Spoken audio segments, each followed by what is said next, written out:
What's going on, everybody? This is Nick from House of Paint 203, bringing you part one of the Griffon series. This is one of my most anticipated projects on this channel. I've been staring at this guy for weeks now, if not months. One of my favorite monsters from the Monster Manual, the Griffon, the body of a lion and the forelegs, wings, and head of an eagle. Just an absolute force to be reckoned with, a beautiful monstrosity, and we are going to be painting him on this channel. Lots to do on this guy. In part one, I think we're probably going to devote part one exclusively to base coats, and then we'll go from there. But let's get him out of the blister pack and jump right in. As always, I want to give a special shout out to friend of the show, Dominic Marriott, owner and founder of Credit UK, all the way across the pond in the UK. Dominic is a crafter of dice, dice trays, dice boxes, dice vaults, dice towers. You name it, Dominic makes it. You should check out his stuff so that you can up your game at your gaming table today. Also, while you're here, be sure to smite like and slam subscribe so that you can stay up to date on all the content that I am putting out there in my quest to paint the manual. And of course, this week we are on the Griffon. Very, very excited for this monster. I have him here out of the blister pack. He does come off of his base, or he does come off of his mount, which I figured he would, even though he was in the pack on his stand. I did not make the same mistake that I made with the gold dragon, in that I didn't find out that he actually came off of his base until like the last part. But very excited about that. That's going to give me some free range on his the lion portion of his body, and especially underneath. So again, another winged creature, a feathered winged creature, similar to the Planetar, and we're going to be doing some interesting wing effects on him, or at least I think they're going to be interesting, but of course they could always fail miserably, you never know. So in this part we are just going to be base coating him. So as far as base coating goes, let's get right to it. Alrighty, so on the wings I'm going to be using a coat of Rhinox hide by Citadel, and Rhinox hide is a very dark brown, and I am going to be basing his entire wing span in this color.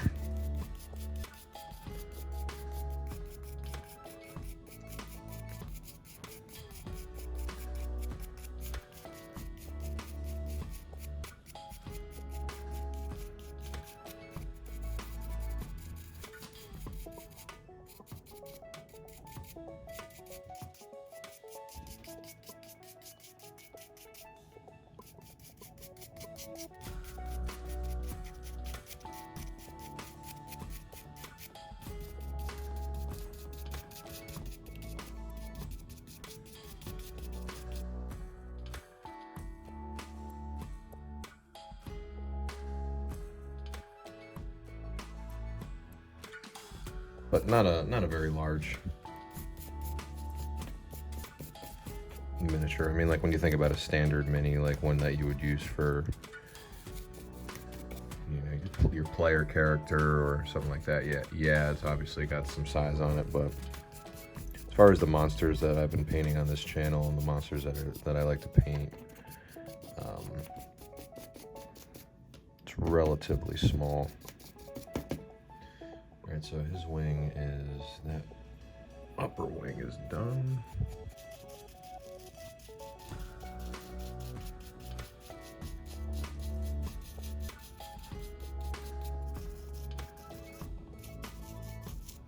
Alright, wings are done. We'll switch over to my number 2 to finish off the rest.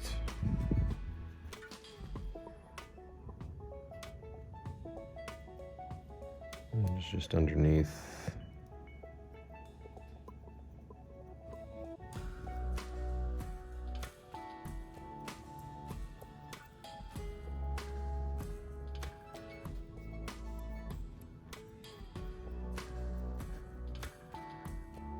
A white, because he does look like a, in the monster manual, he does resemble a bald eagle.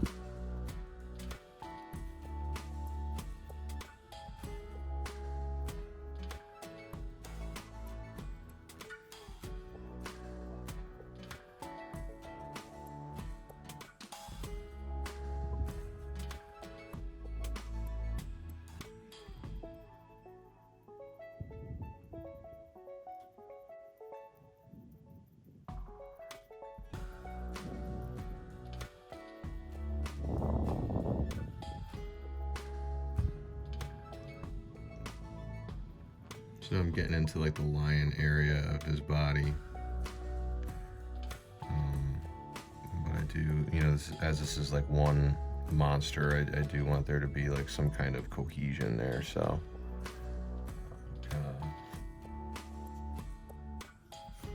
At least have the same undertones.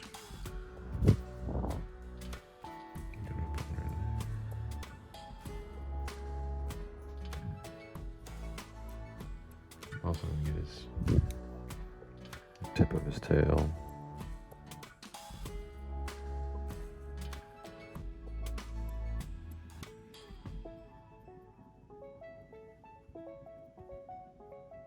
Alright. So the brown is done.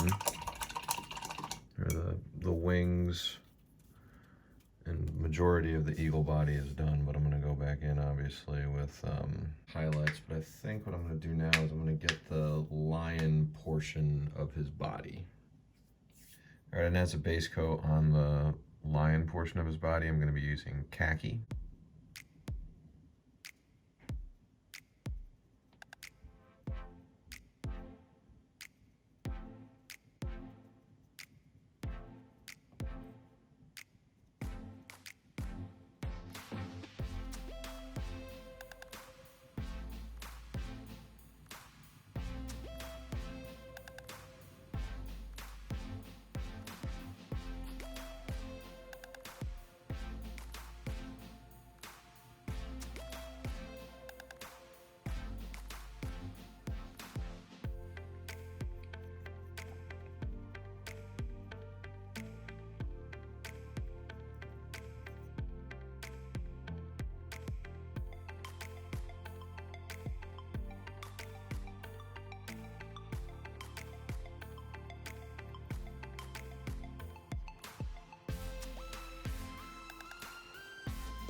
Finish up the feet here.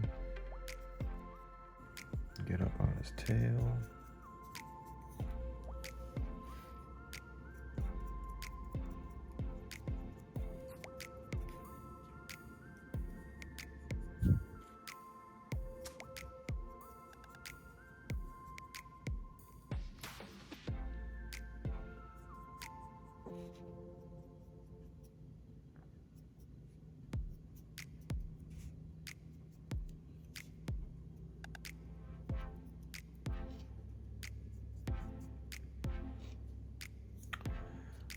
Alright, I'm gonna wait for that to dry, and then I'm probably gonna have to go into certain areas and do some touch-ups with the khaki, but I think that's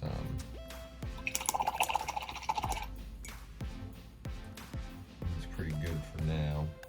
I'll do his claws, his talons, and his beak. I'm gonna do that in the same color. So for this, I'm gonna be using a orange ochre. I'm trying to think, do I want to do that? Yeah, we'll do that on his beak.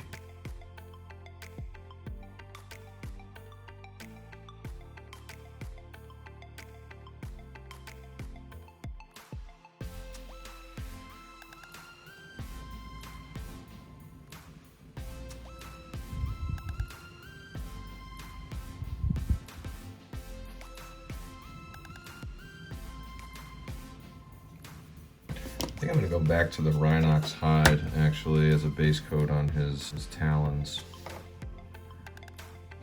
Just to have that depth in the recesses. I think that would be pretty cool looking.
All right.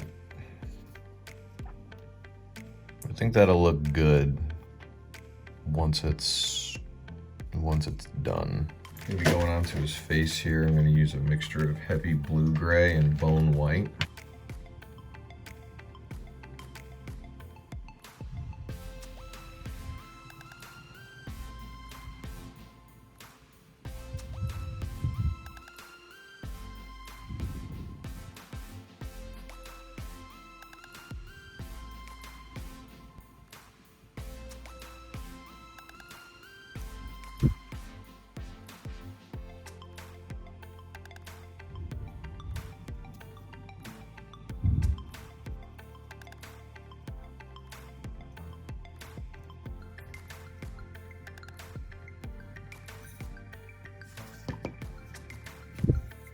Again, this will help create depth on an area that is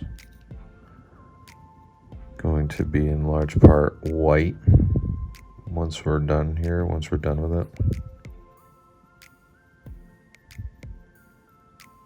My plan is to bring it up to like a pure white, but leaving those kind of those subtle gray shadows in the recesses.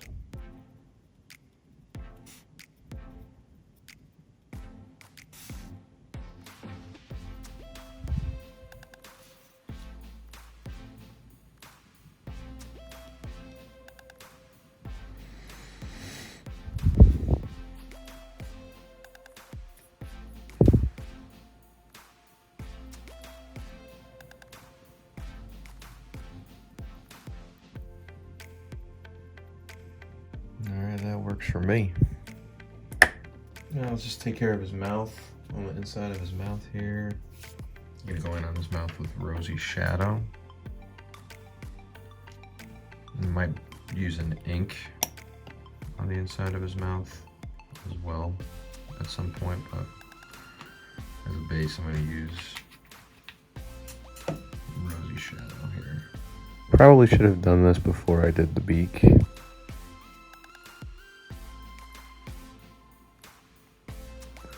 But at this stage, again,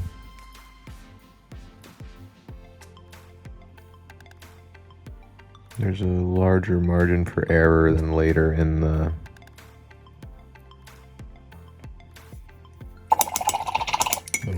project. I did get a little bit on his beak, so raise it like that, or just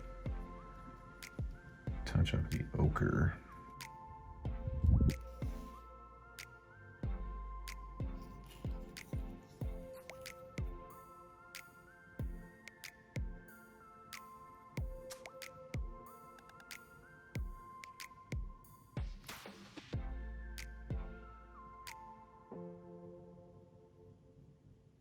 All right, I think part one's just about done. Get all those base coats on there.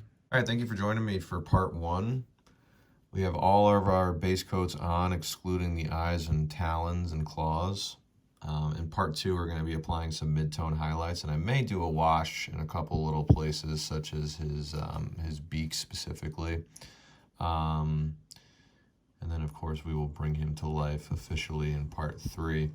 Information on how to follow me on all my social media platforms is immediately following the video, as is information on how to follow Dominic Marriott of Credit UK.